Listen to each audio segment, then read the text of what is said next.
Hello everybody, my name is Petteri Luoma-Nirva and I'm a 26 years old student entrepreneur from Finland. I'm a CEO and founder of my company called Avustaja. I'm a student at Turku University of Applied Sciences and I'm the youngest kid of a big family and my both parents are actually former entrepreneurs. My journey started when I was a little kid dreaming about the career as a pro ice hockey player. That didn't end well due to spinal arthritis that was diagnosed for me when I was 20 years old. That was hard to accept at first when I had to let my childhood dream go and find a new one. In 2016, when I started my studies, I had to make a move for my future. I chose business academy as my path in school, and there we can study by practicing new skills by running our own small businesses. I founded my first company called Aboe with 5 of my friends, and we used our contacts from sports world to we tried our best doing sports marketing, which has a very small market here in Finland. And we had a lot of financial problems and we had to take a loan from a bank to avoid bankruptcy. And that was a huge deal for me because actually both of my parents faced bankruptcy in 20th century. That has driven me for success even more, but it was haunting me for the whole time with Aboe, and I was a little bit afraid of the future. I learned a lot of valuable skills and I had a good time, but I decided to jump off in 2019 when we couldn't make it profitable with 6 guys and I had something different in my mind. I started my thesis about social and healthcare industry and more precisely about service vouchers in personal assistance for people with disabilities. In the middle of my thesis, I founded Avustaja in February 2019. We offer personal assistance for people with disabilities to help their everyday life. Service is fully covered by service voucher that municipalities grants for its residents that have hard time to do everyday tasks alone due to their disabilities. Our business model is different compared to bigger companies in our industry. We have created a scalable digital platform that can be run by a small group of people in one office, which can coordinate our operations across the whole country. As a result, we have extremely low overhead costs versus larger competitors, and we can grow very fast. We also have different value proposition than our larger peers. Our customers have always full freedom to decide by themselves who is their assistant and when, how, and where do they want assistance. This means that we offer fully tailored service for our customers based on their individual needs. This is highly appreciated by our customers and something that competing large and stiff social care companies cannot offer through their normal business model. Our mission is to maintain this freedom of choice for all social care customers in Finland, and we strongly believe that this is the key to fulfill our long-term vision to become a leading digital social care platform in Finland. But before I started this company, I knew I had a very little knowledge about the industry, and I had to learn a lot. One thing I learned doing my thesis was that I couldn't found the company if I didn't get some investors with me. I realized there will be a working capital challenge and municipalities pay usually a month later than I had to pay for the employees their salaries. I contacted my old high school friend who was a private equity investor in healthcare space. I had a business idea and I knew it would work. I pitched it for him. And after that, he was happy to jump in as an investor to mentor me and to help me with the first steps, both financially and knowledge-wise. Now, when business is bigger, he's a huge enabler for the vision to start doing market consolidation via mergers and acquisitions in the near future. When planning the first steps, we took our big risk in the first steps, and we applied to do personal assistance all over the country at once. Getting to do business in many different cities was the key enabler to rapid growth that we seek. Surely it would have been easier to just start by one city at a time, but right now I know it was the right choice to go all in at the beginning because it can take a lot of time to get permissions from municipalities. I started to break stereotypes while going into meetings as a young former ice hockey player with a short background in social and healthcare industry. Most of my meetings have been with people who have been on the business as long as I have lived. I still managed to prove my trustworthy and knowledge by being myself with new innovating ideas. And it was sort of fake it till you make it mentality at first. When we started to get permissions from municipalities, I was taking care of everything by myself. It was hard and pretty slow, and sometimes I had to go to help our field force by going to help customers by myself into their homes. I actually even missed my really good friend's wedding last summer, but luckily he knew that this is my passion and I had to do what's best for the company. But surely the customer had a good laugh when the CEO of the company came in to help him, but I'm just happy it wasn't my own wedding. Right now we have about 150 customers and I know all of them and they know me. That's great because I know that if they have a bad day with our employee, I can always make their not so great experience into better ones.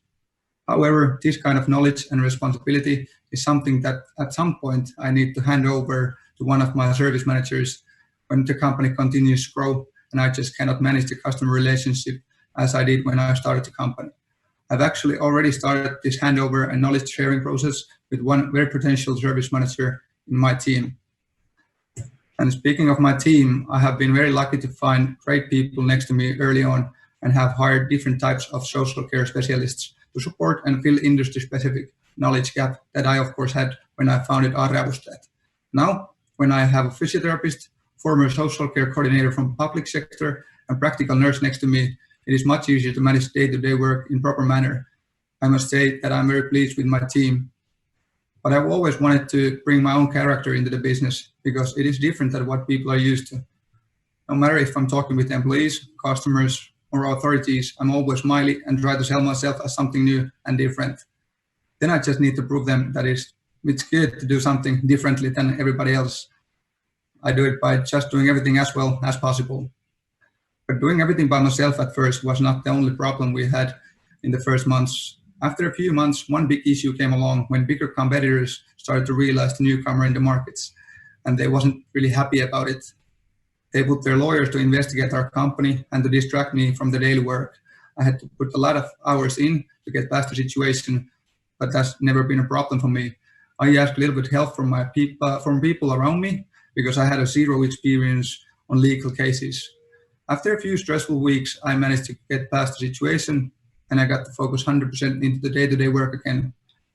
And after a year of hard work, I'm still doing my thesis, which is not the greatest thing, but I'm also working with my business academy friends. Now they help me with marketing and website upgrades. And I've always wanted to keep my friends close so that we can all help each other whenever needed. And it's not nice to eat lunch every day alone, so that's great also. But right now, we have me and 3 others at the office and over 300 employees on the field. We do business in over 35 cities in Finland, and in May, we broke a 1 million euros mark in revenue after just 12 months of our first euro we ever made. We just passed 1 million euros turnover year to date and have a pipeline run rate of some 2.5 million. The business has been profitable for a long time already, and we have seen double-digit margins, but due to sensitivity of the industry, I would not like to say more about the profitability potential. We have no capital expenditures. We are fully debt-free. But the unfortunate corona pandemic have had an impact on our business as well. And we've been forced to adjust our operations quickly to secure safety of our customers and employees. We have also supported our society, people with disabilities, and high-risk group by providing free face masks during the times when face masks were extremely hard to get. As a social care company, we have access to a good network of distributors and can purchase hygiene products with volume. As such, we wanted to give our support for those who need it. On top of this, we also realized that getting food supplies became challenging during lockdown, so we made a cooperation with the food delivery startup where one of our friends works at. Here, we promise to pay deliveries for all customers that use personal assistance, as we know that for them, getting food supplies can be extremely challenging. Small efforts from us at the end, but based on feedback, very appreciated.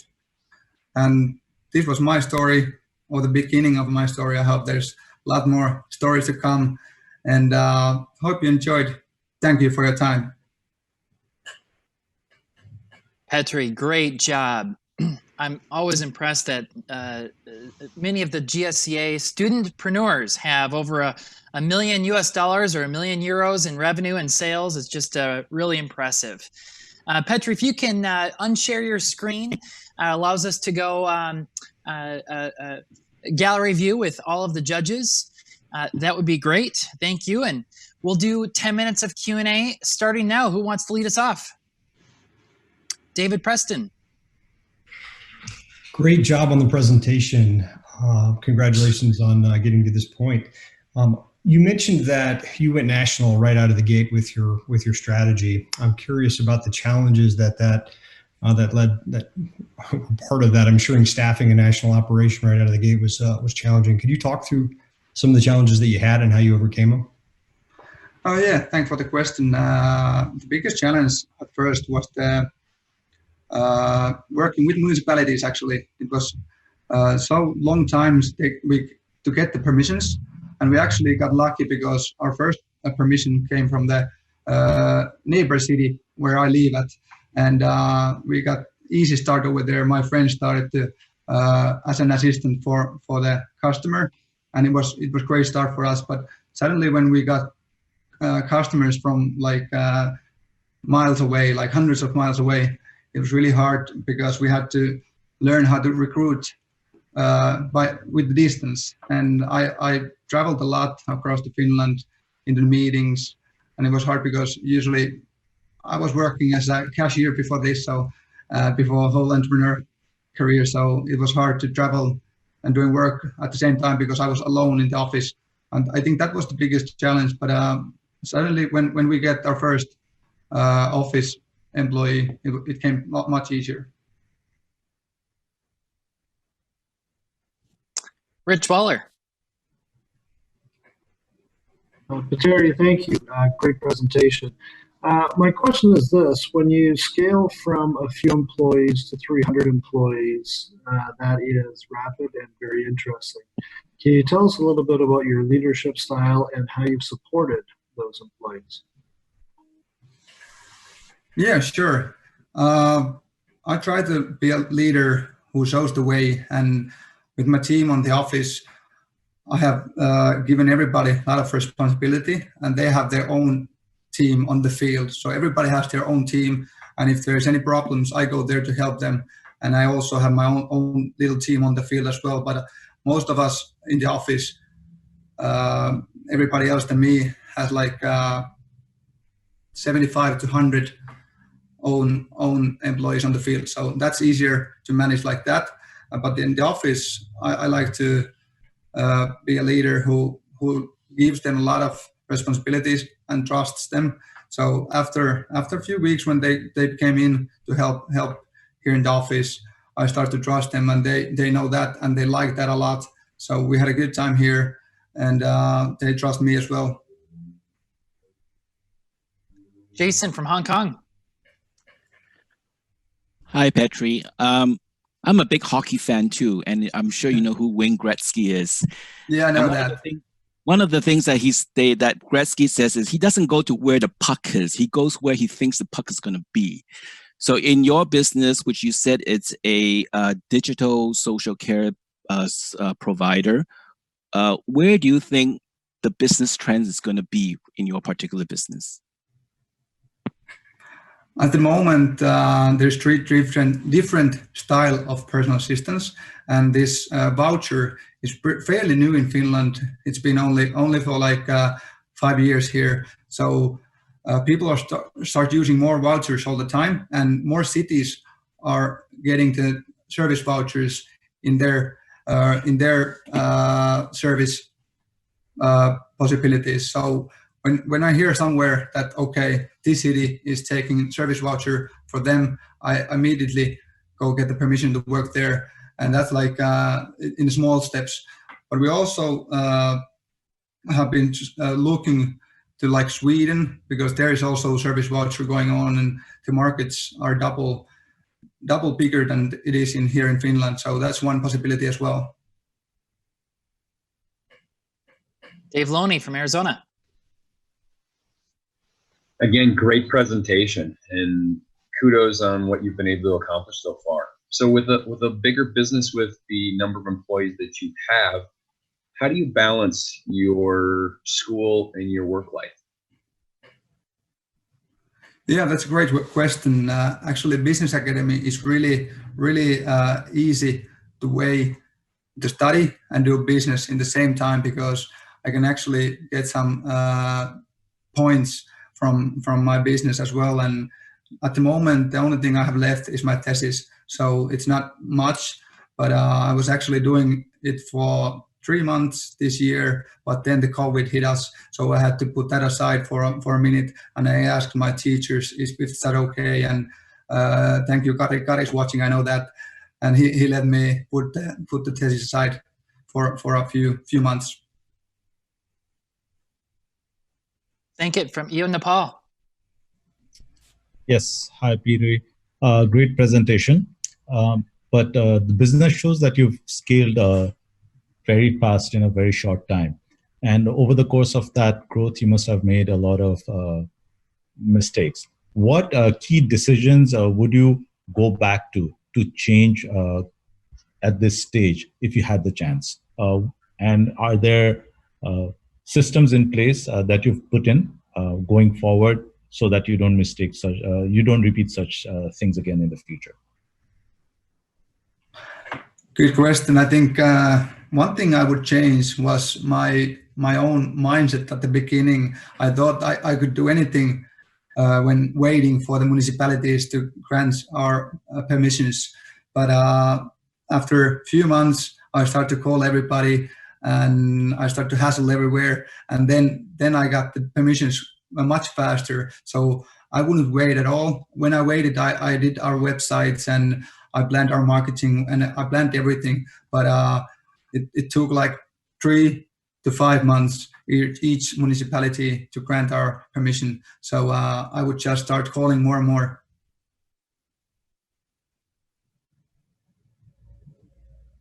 Amresh. Petteri, great presentation.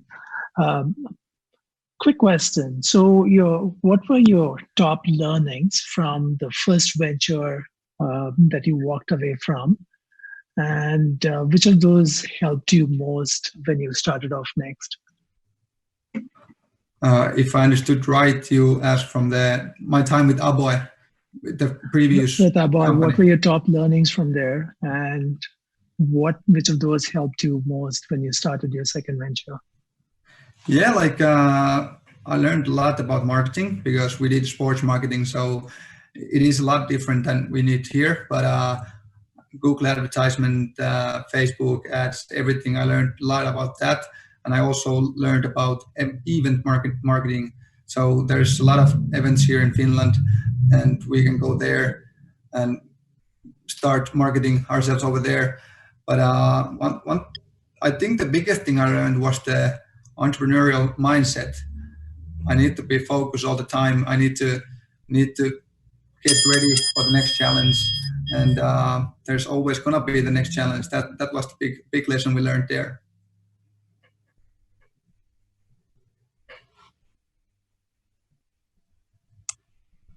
Lynn. Great presentation. Congratulations for getting to the finals. My question is, who are your mentors? Do you have, I heard one during your presentation. Who do you go to for coaching and just brainstorming? Yeah, actually in Business Academy in our school, all the teachers are even current or former entrepreneurs. And I've been talking with them a lot, and also my parents because they are former entrepreneurs, and they've seen bad days and good days. So those can help me a lot. And of course, my investor in the company, I think he's the greatest mentor for me. And without him, it would be so hard because he's seen a lot and he knows the industry a lot more than I did. And I had a tons of questions for him, and he's been laughing for me sometimes. Like, this is an easy one, but there's no stupid questions, I think, and he thinks that as well. So we have a good connection with him, and we have been doing a good job with this at the moment.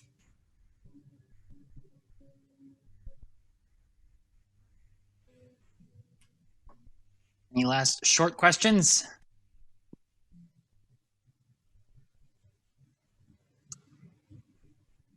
Seeing and hearing none. Petteri, great job. Thank you.